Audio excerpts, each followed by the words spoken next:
just before the first.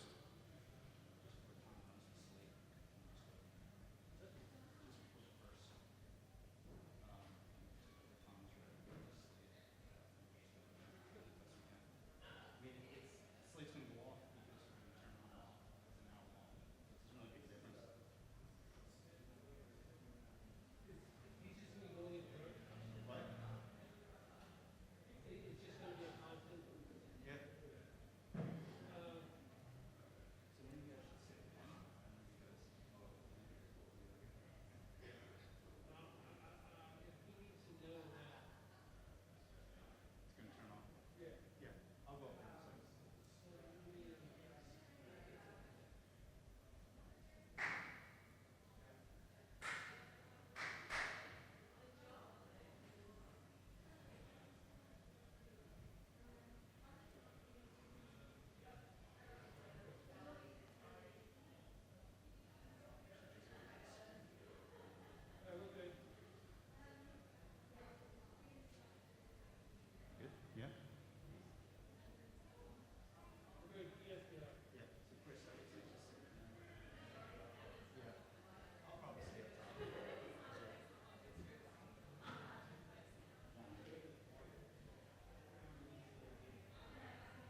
Camera A roll. Whoa.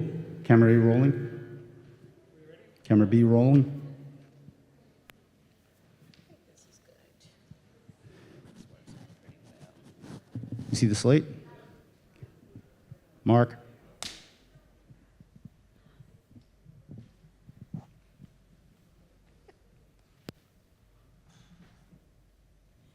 Ready? Okay. Good morning, everyone. Thank you for being here. This is our first summer outreach in 3 years. Yes, absolutely.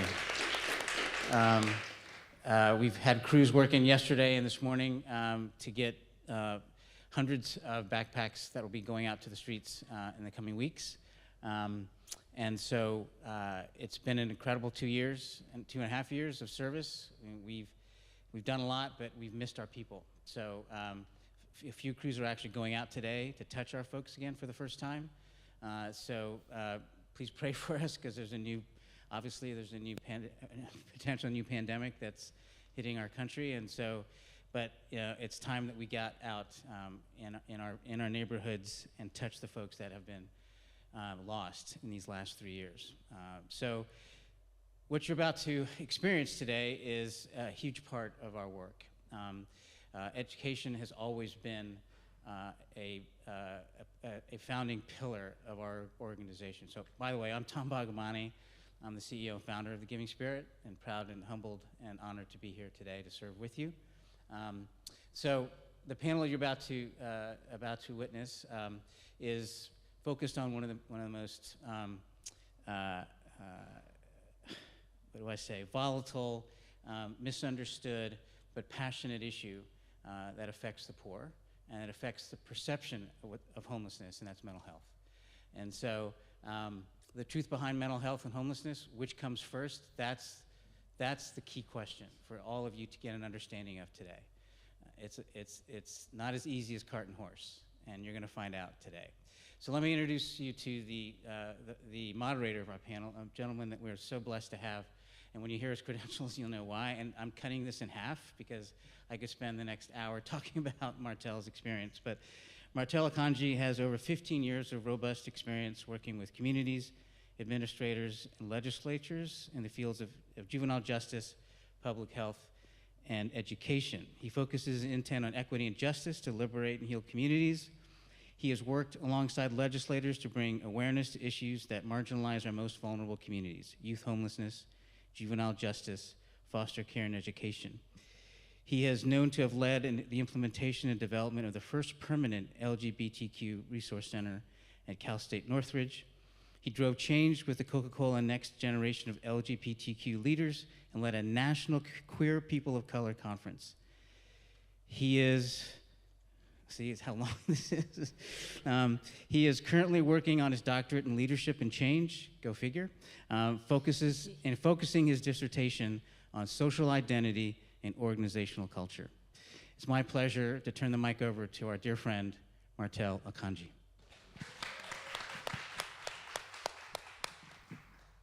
The mic first. Hello and good morning, everyone. I'm so excited and so grateful to be in the presence of those folks who are navigating the world in such beautiful ways. I'm excited here to be able to have this amazing crew in front of me, where we're going to have a discussion, really talk about some of the challenges through a narrative-based approach into what is homelessness and mental health at the intersections of identity. So I hope that y'all can all take a breath, come join me in this space today as we really reflect and understand what is going on in our community, how can we participate in changing that, and what does it really look like to have conversations with those who have experienced it firsthand. So with that, I'm going to introduce our wonderful panel who brings much more to the table than I can at times. I'm going to start first here with Melvin. Melvin is an artist, an entertainer, fashion model, advocate, and designer from Los Angeles. Their first release, Schools Can't Make Rappers, was put on SoundCloud as a project about their life and journey being a young black teen in South Los Angeles. With 18 songs on this album, Melvin shares their experience with violence, dropping out of education, their experience with their father, and so much more. While the title of the project was asking the school system to support rappers instead of shun them, they're now up to their next project, FYV, which I'm interested in what that means, which speaks on all the systems we must face as humans in today's society. This project turned into a movement and of that itself. As they still face challenges with homelessness today, they've learned so much about validation in today's world, just trying to survive another day. I want to thank Melvin for joining us here today. Thank you for having me. I appreciate the opportunity. Thank you, thank you. Our next panelist here is Lorraine. Lorraine experienced homelessness and housing insecurity as a child. And as an adult, they survived domestic violence and left with their children. Between the years of 2006 and 2012, they experienced chronic homelessness. And it wasn't until 2012 that Lorraine finally got the keys and took a platform to stand and advocate around education, community rights, crime survivors, immigrations, restorative justice in schools, and so much more. In 2016, Lorraine started their story, and graduating from Speak Up, she then prioritized a healing journey for herself and her family, and now has a career focused on trauma resiliency. Thank you so much for joining us here today. Good to be here. And last but surely not least, we have Dr. Berlin Don. As 25 years of experience in general and special education, she has earned her MA in special education at the University of South Florida and her PhD in education at UCLA. Her dissertation research used as an interactionist framework to examine the cultural construction of learning disabilities and its unintended consequences on inclusion in general education settings. She has worked as a teacher, professor, and administrator, and has an extensive history of collaboration with districts and non-public schools through Southern California. Her areas of expertise are classroom management and teacher preparation mentoring. She believes that diversity of all types is an asset in any educational setting. Thank you so very much. So, now we have such an amazing panel and so many questions that we'll go ahead and dive into, and I'm so excited. And I'm gonna give us our first question with Melvin. You know, as we talk about homelessness and thinking of mental health, start us off first. How did homelessness affect your mental well-being? Mic check. Okay, so there's like, I don't know how to put this, phases almost of your mental health. If you are aware that homelessness, that experience is coming for you, you start to think a bit different to try to prepare for when you are finally evicted or your stuff is on the streets and stuff like that. And then there's the way you think when you're actually outside for that first night. And then there's the way you start to think when you adapt it to that situation. And resources and help probably are starting to present themselves, but you've already went through phase 1 and 2, and your emotional state as well has changed, so your trust for these resources and people may be a bit jaded. Then there's the route A and B, depending on if you continue with that experience or if you do accept those resources. When you accept those resources, there are still challenges and consequences and biases in society that we must face. So the mental health in that stage is a bit different. If you don't accept those resources and you start to adapt in ways that may not be safe or legal to sustain your living without having a proper home and an address to send stuff to or stuff like that. So your mindset in that particular path is jaded and different, and I've experienced all of them, from being a young child and from today still having my own experiences with trying to find a home of my own. Yeah. So I'm hearing in that sense too, and feel free to grab the mic, hold on to it, treat it like a child, because we're gonna just grow that mic today. I'm hearing a lot of just the fact of like going into the system with all the experiences that you have and realizing that every time I try to access something, I don't get those results that I need to be able to survive. And going through that cycle over and over again to realize like I'm not getting what I need and continuing to fail on that end. I mean, digging into that even more, how are you as a young adult, right, navigating that? What are some of the ways that you've also noticed, like, this is starting to stick to me and impacting the way I do my everyday life? So I've recently had an experience with homelessness this year of having to leave my mother's house and, try to figure things out in the streets. Fortunately, I had a friend who I've grown up with in the hospital. We have similar conditions and we see each other all the time. His family was open to taking me in, and I didn't talk to them as much because we had our cultural differences. What I sit and eat for dinner is different from what I'm eating at dinner when I'm staying with them. So there was like almost a barrier, but they did try their best to understand me and understand what was going on. They would see those times when I felt hopeless, when I was faced with the next phase of mental health. I didn't talk about it, but they can clearly see it and feel my energy throughout that house. And honestly, sometimes it just took for them to break down with me. Sometimes that was the best thing that got me through it, got me to say I'm gonna wake up the next day and I'm gonna continue to go to work, was just that they got down in that level with me and they're willing to cry with me. Thank you so much for that, Melvin. No problem. So, Lorraine, I want to ask you a similar question, and I want you to think, and I want all of us to note, like, there are over 66,000 people as of 2020 who are experiencing homelessness in Los Angeles County, right? So thinking of that number in 2020 and understanding the impacts of COVID, and we've all navigated and saw businesses closing, we saw places not available for folks who even experience homelessness to be able to access spaces, right? Thinking of that, Lorraine, how has homelessness affected your mental well-being, and what are some of the things you've had to navigate? Let's see. I'm on. Be fancy like Melvin. Mic check. Okay. Thank you for those statistics because it grounds us in the reality of how society has been very well practiced in allowing for people to fall through the gaps. And so when I think about my mental health being impacted and coming into the environment of South LA in the 80s when the war on drugs was released into my community, and it was very intentional to begin to deconstruct the family structure.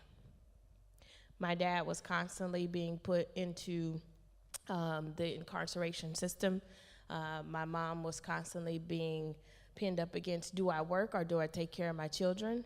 And my siblings, who are older than me, were constantly trying to figure out how do they accept a narrative that society has already placed on them and care for this little sister that was just very empathetic, right? I came into this world and I was like, oh, I want everything to be fair and I want everyone to love each other. And other folks were already very well conditioned with like, we gotta have a hard shell because the world is hard. And I was like, I don't wanna be here. This place doesn't feel safe for me. How in the world was I given this family in this environment with the emotional state that I have?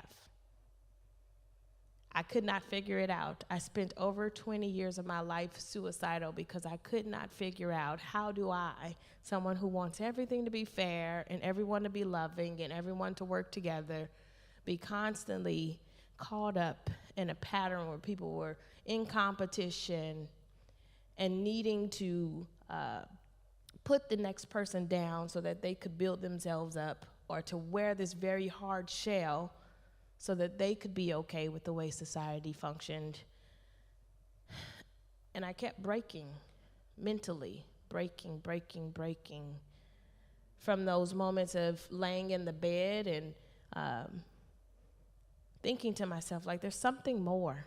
There's something different, but I just don't know where it is, and I don't know how to get to it. And then being taught that when you hear gunshots, you just immediately learn how to lay down on the ground because that's the safest way to make it through that moment. My mind could not handle all of that. And so I had no idea that we were experiencing homelessness. I just knew we bounced around a lot. I just know that I don't remember schools.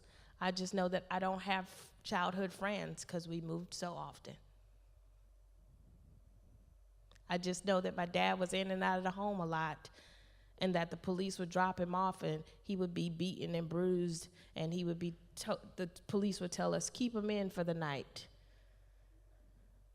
I just knew that my mom would one day be joyful and the next be very sorrowful. I just knew that one day my sister would be there and she would be like, let's go out and play, and the next day she was unavailable for me emotionally. I just knew that my brother, my best friend, who was 11 months older than me, was like, Lorraine, let's go out and ride bikes. And then the next moment he was like, it's not safe enough for you to go. And as a child, I was trying to figure out, why am I here when I just want everything to be fair and loving and everyone to work together? So what that looked like for me was in and out of the mental institution, because people didn't know what to do. When Lorraine was like, I don't like how this feels. And family around me was like, we don't talk about mental health. We don't go to therapy. We don't do that. You go to church, you pray, and you be relieved, and if not, there's something wrong with you. And so that took a toll. 20 years battling with the constant thought that I didn't belong here and trying to take myself out. And I'm still here today because there's something bigger. I appreciate that, and I thank you for your vulnerability. I thank both of you for your vulnerability and sharing that as we really bear witness to even thinking of the complexities of race, identity, and the different systems impact that we have on homelessness, right? It doesn't just peak with just waking up one day and not having anything, but it brings so much more to the different layers of that. So, Dawn, I want to ask you, as you think of mental health and you think of some of the myths and the challenges, what are some of the things that you've encountered in your experience and in your narrative? So, thank you. Do I need to pick this up? I do need to do the mic check, right? Okay. Oh my goodness. It's sturdy. And thank you. Yeah. Y'all don't play with these things. I'm an amateur. I am not as professional as these folks are. First time. The number one myth is that I see is that there's an expectation that people look like their story. And we have to remember not everyone looks like their story. So we can't make assumptions. I am on a panel of folks who have had such diverse experiences and things I've never been through, but it's also important to realize that there's a background. And I'm not used to speaking of my personal experiences, so I typically speak of my professional experiences. The other myth is the assumption that all homeless people have mental health issues and significant issues, and there is that correlation. That leads to the assumption that folks who are homeless or highly mobile aren't able to make decisions for themselves. And that strips them of their autonomy. It strips them of the power to make decisions about their kids and their kids' education. And I use notes because of my own disability, so please excuse the notes. The second myth is that all people with mental health issues are violent and dangerous. And we see that a lot in schools where kids are segregated simply because they're homeless and there's an assumption they're going to have behavior problems. I've seen principals not want to be alone in a meeting with parents who are homeless because there is a fear that there might be explosive behavior and things like that.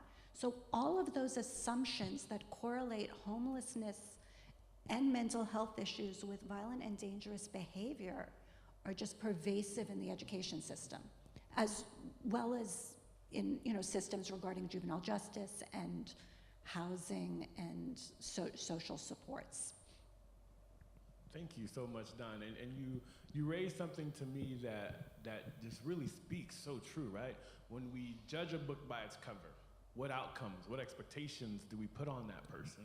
And then how does that actually carry into our everyday, right? So if I believe that someone who is homeless, as you were speaking, is going to create a scene and cause a violent experience, then that means every homeless person I see or perceive to be homeless and see, I've now put a stigma on them. And I now carry that with every single person that deems to fit this category, right? So then we continue to say, well, let's isolate folks who experience homelessness. Let's make sure that we don't give them jobs or opportunities, and we continue the cycle of homelessness just from our social perceptions, right? So it's something that we want to keep mindful of when we talk about, like, well, what are these narratives, right? It takes me back to when I experienced homelessness, and I was like, oh my gosh, I don't even want to connect to my own homelessness experience, so I'm going to struggle even more and not access services because of some of the challenges that continue to happen, right? So I ask y'all, and we'll start with Melvin. When people say mental health is the cause of homelessness, how do you respond? I think everyone's journey with mental health is personal. I wouldn't say mental health is the cause of it. Because sometimes I was homeless as a kid. I didn't know I was homeless, but I wasn't responsible for it. I just woke up one day and knew we was in a park, and we wasn't leaving the park. And the sun went down, and we were still at the park. And we was wondering when we was leaving the park and when we was going home, but we didn't have a home.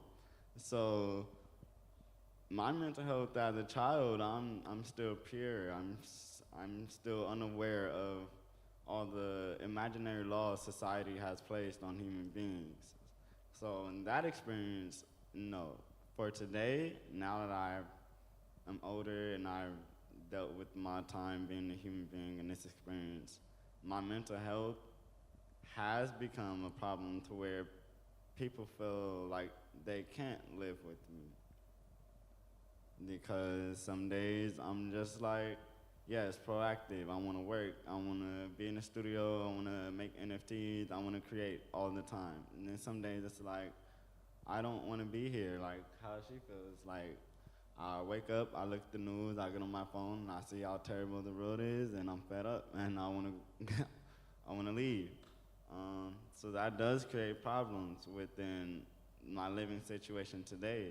But in the beginning, that wasn't my story. That wasn't my case. Thank you. Lorraine, please, if you can also share with us. Yeah, I like to attribute homelessness to the impacts of our mental health being stressed and strained.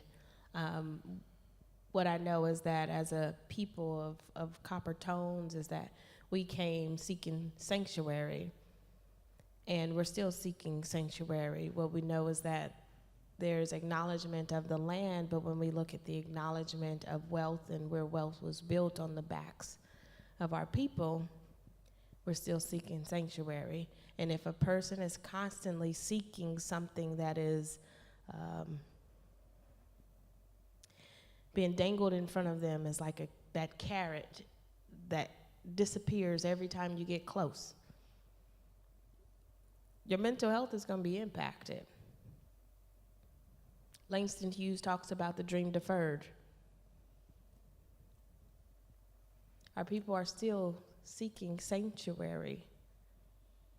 We bought into the idea of the American dream, and because we constantly are seeking to fit into a construct, and this construct is not made for us. And so it stresses our ability to be expressive creatively, to be expressive in our courage, to let our souls be fully alive. And therefore, our mental health is saying, I need some focus and some attention. Look at me. Look at me. Look at me. And every day we're distracted with like fitting into the construct again. Let me fit back in here because I gotta put this meal on the table. I gotta keep this roof over our head. I gotta go to this work, right? I gotta fit into this. I gotta fit. And even when I'm trying to not fit,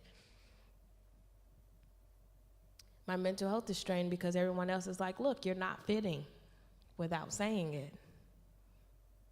But they're treating me very different because I'm like, look, I'm courageous enough to get into a space where I'm looking at creativity as a solution to all of the barriers. And folks are saying, yeah, no, that doesn't qualify you for the education system, for the work system, for what we see as like the ideal parent. Get back into the construct. And so my mental health is like constantly looking for ways to be fully expressed.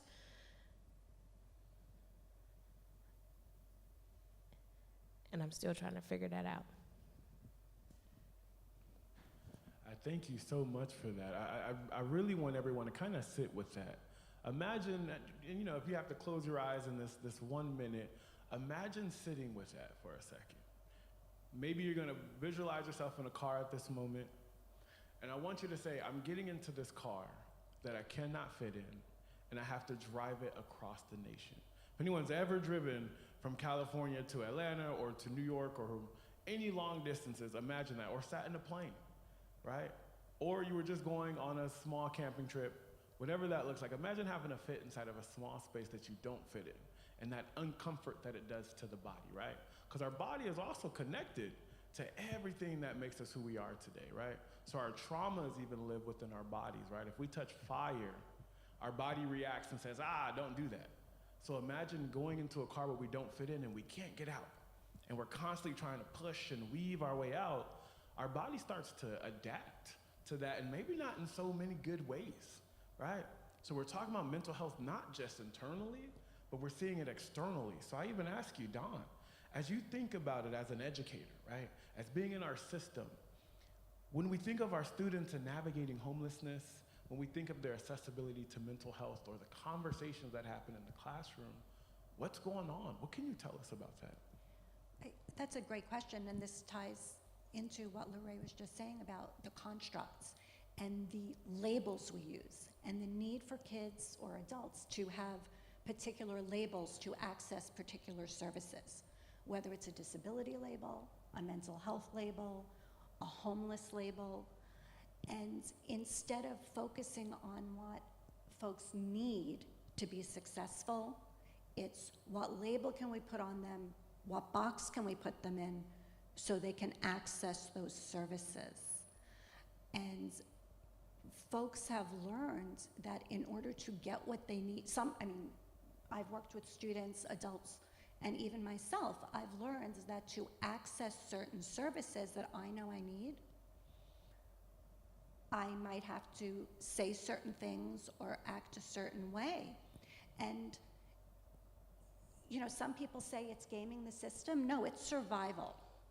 We do what we need to do to survive. And that is because of the way the system is set up. It's set up on a structural level to allocate resources in very specific ways. It's set up from the top rather than from the bottom based on community need and a sharing of resources. That is so powerful, right? You must perform in order to obtain the resources to survive. Imagine how powerful you must be, how intact. Has anyone ever was like, I have not eaten today? Imagine how angry, frustrated, your body starts to react. You're short in the way that you must engage with other people. And now you're being told, I need you to wait. I need you to get in line. I need you to fill out this paperwork. I need to tell you that there is nothing available for you today, but I'll give you a granola bar so you can continue to move on with the rest of your day. And then we expect them to perform so they can continue to survive. Imagine the challenges of that and how we must navigate our own mental health just to be a part of a system that's not letting us fit in, right? So I think about that as we continue to go upon this journey of really talking about, well, how does mental health and homelessness really start to allow us to think of how do we involve ourselves in our communities and what do we need to change? So before we do that, I also want to open it up for a Q&A. This will be a great opportunity. If you have some dying questions that you want to ask any of our panelists here, please just feel free to raise your hand and we'll bring the mic around. But I really do just want to give a beautiful round of applause and bearing witness to the moment here.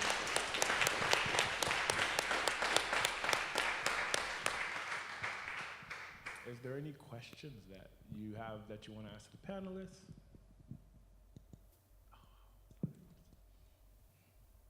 And please, sit. Yeah, I just project. You mentioned about the things that were a challenge for you with mental health and all this. What were some of those islands of stability that you came across? Like, because I know I'm not homeless. I don't have a lot of problems, but still huge challenges from the last couple of years. And I know for me, there's been things that I've been able to hang on to just to kind of help hold it together with the stress of 2020, 2021.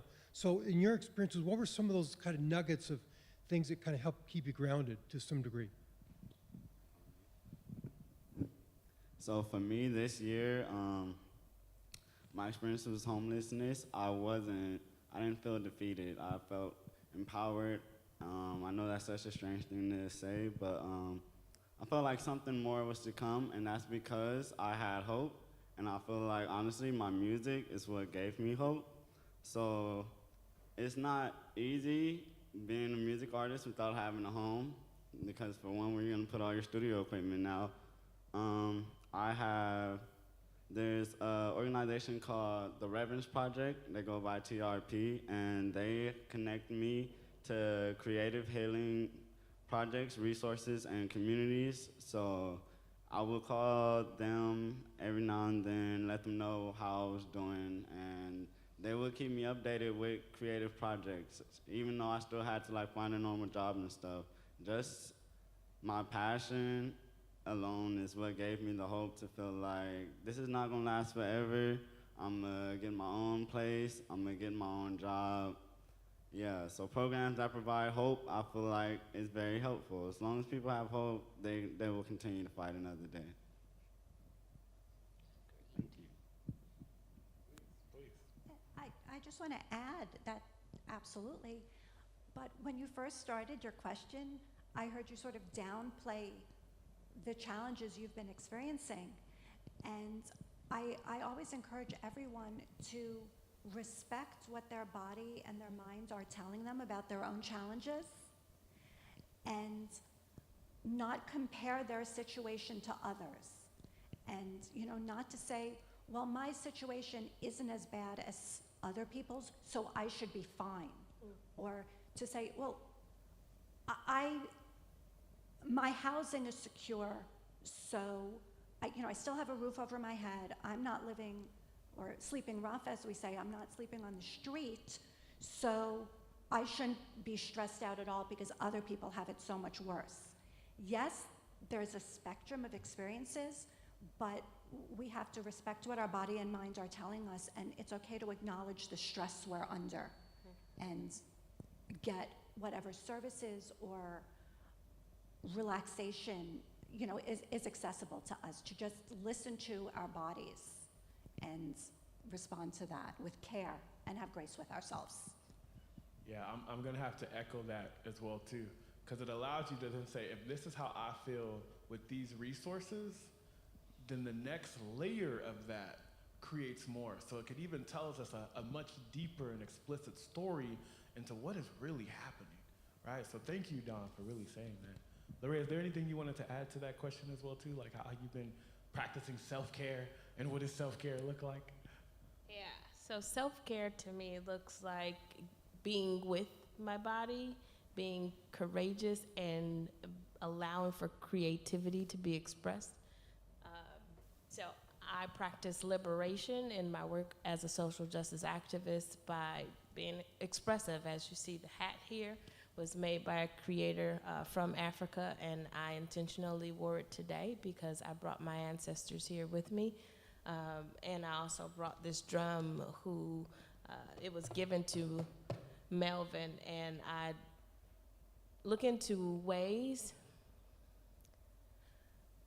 of allowing whatever oppresses me to leverage creative artistic expression. So real quick, I'd like to share with you all to let's change the default.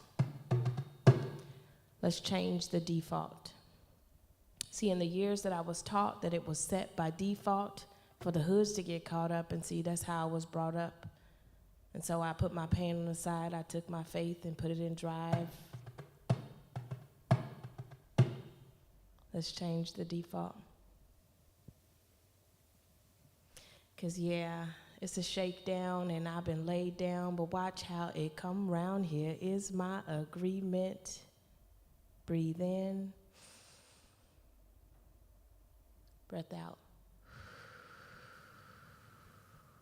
Let's change the default.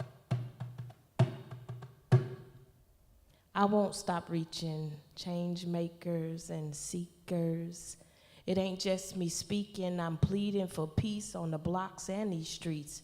For the kids, I got thought, I got heart, I got these. Breathe in, breath out. Let's change the default. And in the years that I was taught that it was set by default for the hoods to get caught up, and see, that's how I was brought up. So I put my pain on the side, I took my faith and put it in drive. Because we all been made new. And there's nothing else to do about it. We're living proof of how the truth will bring the change about us. Rearrange our thinking when love starts to sink in and take away the heartache and the pain. Let's get deeper. Replace it with forgiveness. Man, I hope I get this. Realign the purpose and see a whole new vision. Maybe start my own business. Living is so relentless when you knowing what your worth is and you see the tables turning. See, don't trip up on the haters. Tell them you see them later. And don't worry about who tripping. Just stay focused on ambition and walk into the favor as you step into the season, knowing everything happens for a reason. Let's change the default.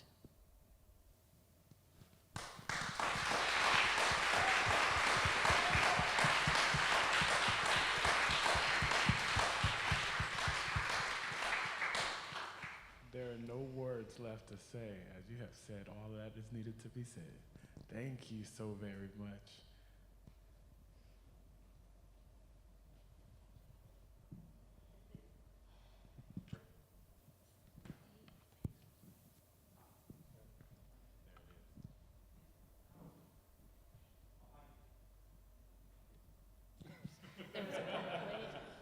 Should have just said, and now Tom.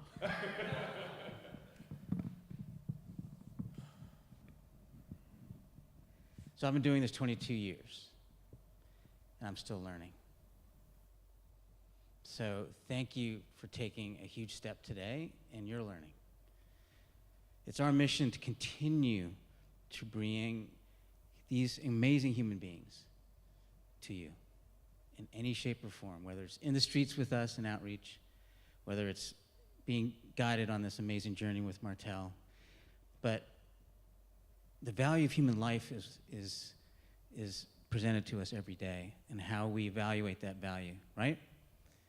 It's not up to the politicians. They can do whatever they want. It's up to us as leaders in our community, as parents, as the future of our nation, to acknowledge the humanity. We are focused on flipping the narrative around poverty. Who can say that they could have survived the challenges that they did with such grace and heroism? I'm standing here saying that I'm not sure I could have without cracking. So we, at the end of the day, want to make poverty relatable to all of us because we are the agents of change, but it's as individuals. And our overarching theme of they are us is no more stridently on display than in the lives of these four human beings. And I said three because these three folks lived and thrive now because of the experiences that they had living on our streets. There's 66,000 is undercounted by about 20%. So there are many people just like this looking for that next hope, right? We can give that to them as individuals and how we treat each other, right, every day, and how we now look at these folks that are living out amongst us with a different set of optics. And if we've given that to you today, then we've done our job. So you've seen the second level of education that we have brought into our world since we started. The next level is about to occur this fall. And so we are about to launch an historic curriculum based on our model of engagement and being authored by some spectacular authors and reviewers.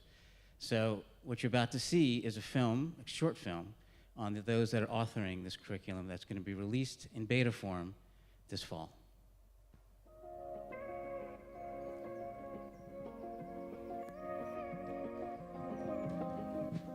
I was a teen and houseless for about a year, and that experience led to me finding a mentor who took the time to teach me how to advocate.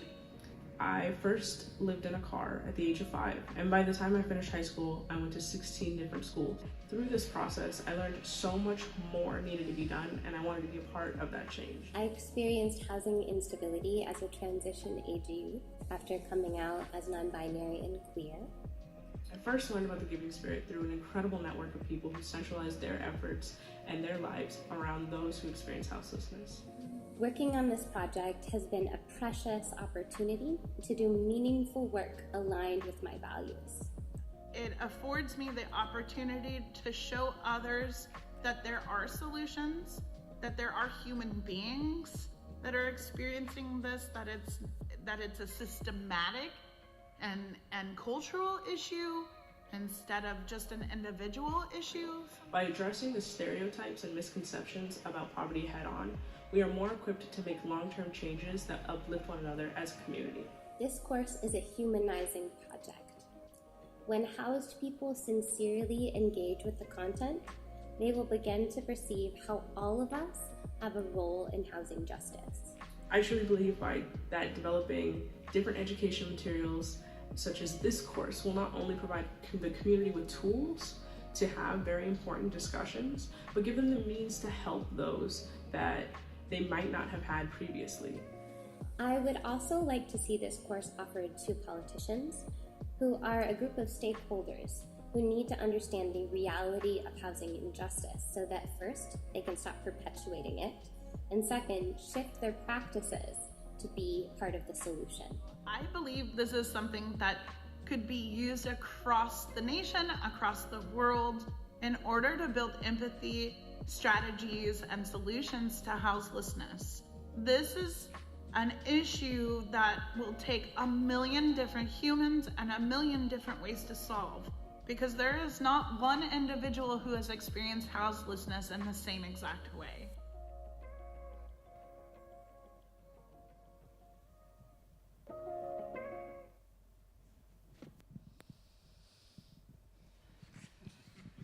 So this is the biggest thing we've ever done. This allows us to build capacity of learning across borders, time zones, and allows us to really give you the ability to use a tool when it's needed, whether you're a CEO, whether you're a mom, and whether you're an educator. So 3 channels of distribution: classrooms, living rooms, boardrooms.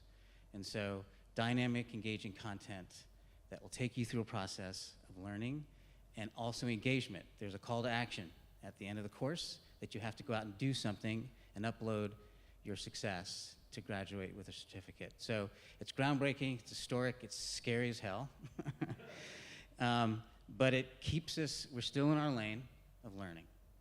And so go out today with this knowledge and these lives on your heart.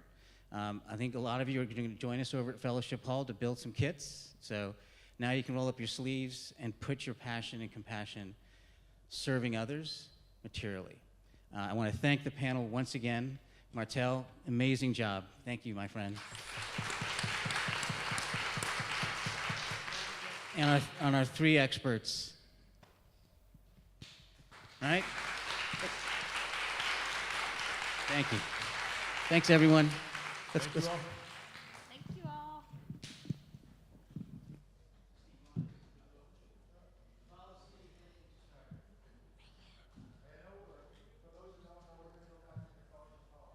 Powerful. You tell me you're gonna make me cry.